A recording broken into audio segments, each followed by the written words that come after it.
Ya untuk aku untuk kepercayaan lagi susah gitu. Karena kalau untuk sekali dua kali mungkin ya udah orang mau berubah. Aku pun punya kesalahan yang akan mungkin berubah. Dulu mungkin suka main kesana kesini, sekarang udah mengabdikan hidup dengan suami gitu. Ternyata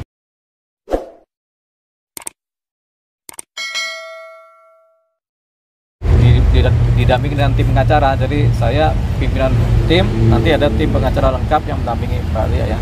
Karena urusan kita juga banyak, tentu kita bagi-bagi gitu pekerjaan semua. Nanti ini kita mendampingi Mbak Lia untuk bersidang. Sidang ini kan panggilan kan. Pertanyaannya apakah nanti datang si pihak suami? Kita belum tahu. Kalau datang tentunya mungkin diwakili oleh pengacaranya. Kalau nggak datang berarti ini sidang jalan dulu tanpa kehadiran dari pihak suami, sehingga ini ada yang namanya panggilan kedua lagi buat sidang berikutnya. Harapannya kalau sidang pertama nggak datang, sidang kedua nggak datang, sidang ketiga nggak datang, putusan langsung cerai gitu ya. Cerai dalam arti putusan persteh ya. Jadi ya, saya cerai. Jadi ya kalau dari hari ini ya, sidang pertama dari Mbak Lia dengan suami Mbak siapa namanya? Munawir Najib Puta. Tadi? Munawir Najib namanya. Munawir Najib. Ya, artinya sudah tidak ada mediasi ya? Kelihatannya sih nggak ada mediasi ya. Kalau datang mungkin ada mediasi dulu, satu kali mediasi itu 2 kali itu, tapi kelihatannya tidak. Jadi mungkin langsung nih, kalau nggak datang langsung panggilan berikutnya baru udah gitu ya diputus. Selesai lah Mbak Lia ininya, hubungan hukumnya dengan pihak suami.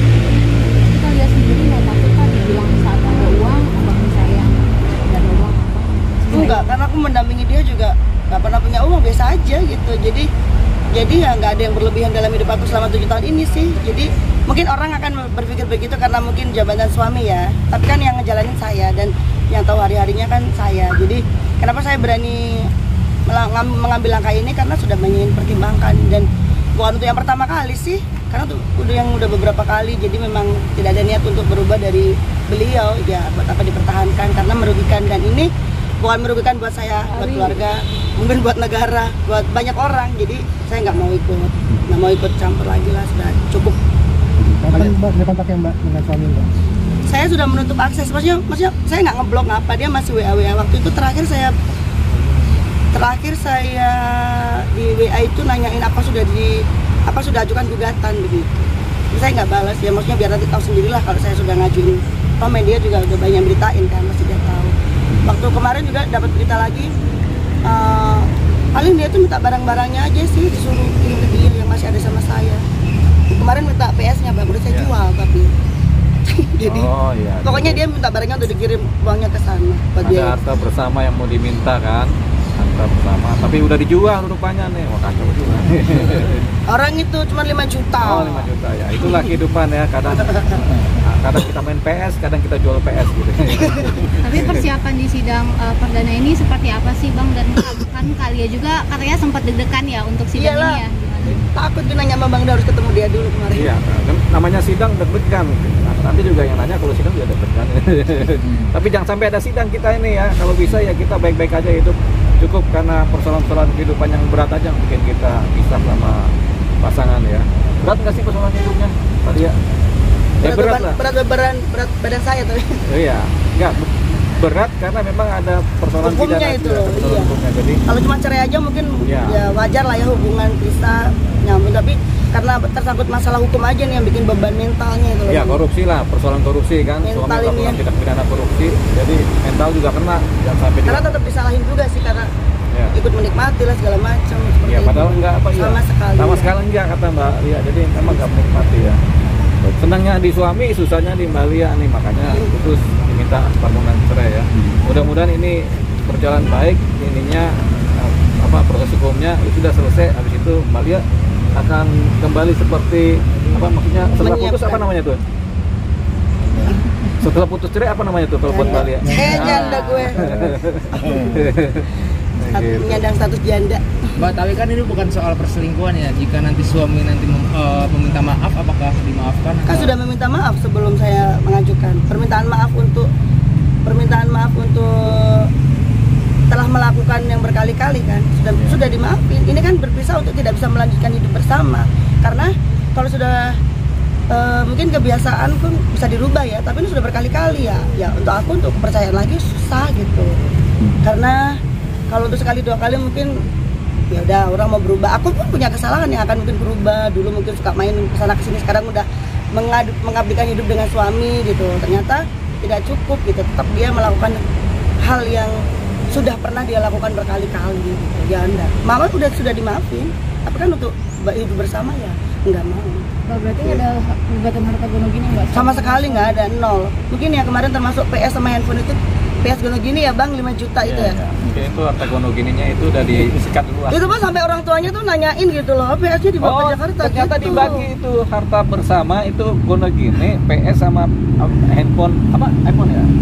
Iya, iPhone sudah dikirim ke dia 7 juta. Sudah. Berarti kan udah dijual, langsung dibagi gitu. Bagus juga tuh pemisahan harta gono gini di awal. Tapi nggak ada lagi rumah, mobil nggak ada. Nggak ada sama sekali. Itu nggak ada mbak bersama suami, Kenapa? milik bersama mbak dan suami. Kan nanti kan disita semua kan atas nama dia semua. Yang kita selama nikah kita beli apa aja kan atas nama dia Ada semua. harta bersama, rumah, mobil itu disita bank karena untuk membayar hasil korupsi. Kalau dia masih banyak tabungan, masih banyak laptop, sepeda, ini itu masih banyak. Saya yang nggak ada apa-apa sama sekali. Tapi kalau dari reaksi keluarga sendiri seperti apa sih Keluarga Kak? siapa? Keluarga kakak dan maupun keluarga dari pihak suami, karena ini kan katanya kan kakak cukup dadakan juga ya ke Jakarta, hanya bawa satu koper gitu, dan gak ada rumah juga di Jakarta, itu seperti apa? Kalau untuk keluarga aku sih kaget, tapi mereka semua tahu aku orangnya seperti apa, orangnya baik, orangnya yang bisa semuanya dari nol. Ini bisa, mereka percaya sama aku, jadi nggak begitu yang terpukul banget. Ya, mungkin karena bukan aku pelaku tindak korupsinya ya bang, jadi mungkin bebannya beda. Mungkin kalau untuk keluarga beliau ya pasti berat, makin berat. Tapi sampai kemarin PS pun ditanyain sama mertua ke bawa PS ke Jakarta ya gini-gini. Aku juga sampai PS aja kedengeran gitu. Sedangkan hal-hal yang uang yang gede kok nggak ditanyain. Rumah gimana nih yang kita beli, terus motor trail segala macam. Kenapa yang PS cuman 5 juta 6 juta ditanyain gitu. Ini motor apa? Bukan moge, bukan ya? Enggak, trail bang kalau dia. Oh, kalau sebelah sini trail, kalau sebelah sana moge ya. Tapi sebelum ada niat untuk menggugat cerai ini, apakah sudah ada pertemuan keluarga terlebih dahulu Kak?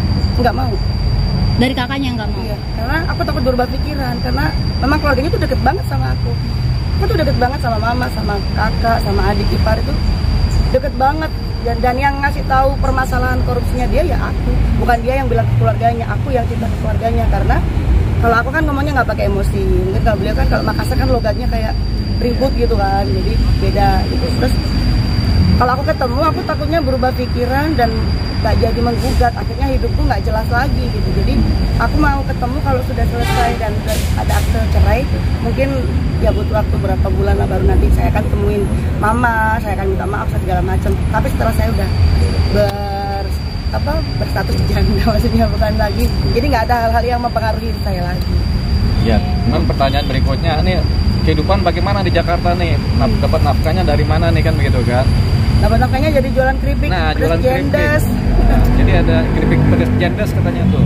Sambil mempersiapkan, ini mau puasa juga kan, jadi mempersiapkan nanti kalau sudah packingan baru, kalau dia udah kurus ya bang, udah cantik lagi, nah baru bisa nongol lagi di TV gitu mas. Mudah-mudahan ya. Iya, jadi begitulah dari sementara ini dari live streaming sama Keuangan, jualan ya? keripik. Gitu. Ya, mudah-mudahan lancar lah ya, namanya orang usaha kan kadang di atas kadang di bawah. Amin. Meskipun Terima banyak kasih. yang itu ya bang, meskipun banyak yang kok mau sih keripik kan cuma ribuan untungnya gitu. Keripik kalau keluar kejual 5 juta pack keripik kan gede juga tuh. Diekspor ya, Ya, diekspor. Ya, Oke, masuk dulu Bang. Soal pembagian harta gono gini bersama, itu kan melalui putusan peradilan ya. Kalau Itu misalkan kalau- sudah kalau dijual ada- gitu, ada kesempatan buat pihak ini nggak sih Bang buat menggugat kembali ya sendiri? Ya kalau digugat perusahaan PS sama iPhone sih kayak rasanya sih ya nggak ada gugatan seperti itu, apalagi orangnya kan suaminya kan di penjara kan, jadi nggak punya posisi ya. Khusus mana Bali ya yang punya posisi untuk menggugat harta gono gini. Tapi itu tidak dilakukan karena sudah beranggapan bahwa harta ini pasti disita oleh pihak bank. Negara ya, jatuhnya ke negara. Pihak Ya? negara. Rumah sendiri ada, mobil ada, semua ada di wilayah Makassar ya sama di Sulawesi Utara kan. Itu ada harta bersama, tapi tidak diambil oleh Bali. Kenapa? Karena sudah dipastikan itu akan disita bank, mengganti kerugian pihak bank. senilai 23 miliar ya.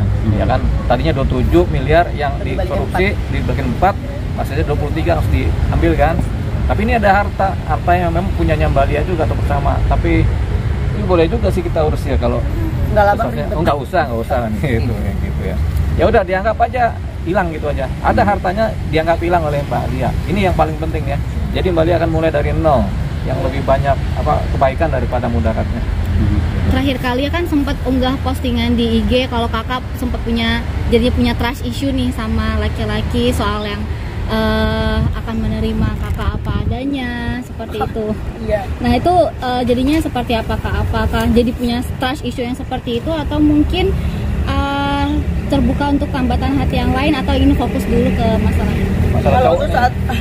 Kalau saat ini kayaknya pengennya cepat-cepat keluar atau cerai, terus pengen lanjut hidup karena pengen nambah-nambah tabungan gitu ya. Maksudnya kalau ada kadang kan postingan itu emang masih ada laki-laki kayak gini, maksudnya jadi bukan nggak percaya ya, karena yang udah kalau nggak dia KDRT, selingkuh, pemain judi, dan rata-rata teman aku memang aku bilang kamu suka judi nggak? Iya, hampir setiap hari. Udah jangan stop, gue udah korbannya kok gitu. Itu sekeliling aku yang di dunia streaming itu kan jatuh kayak judi juga kan gitu. Udah stop deh kalian, jangan stop karena dari hal yang kecil jadi yang besar gitu.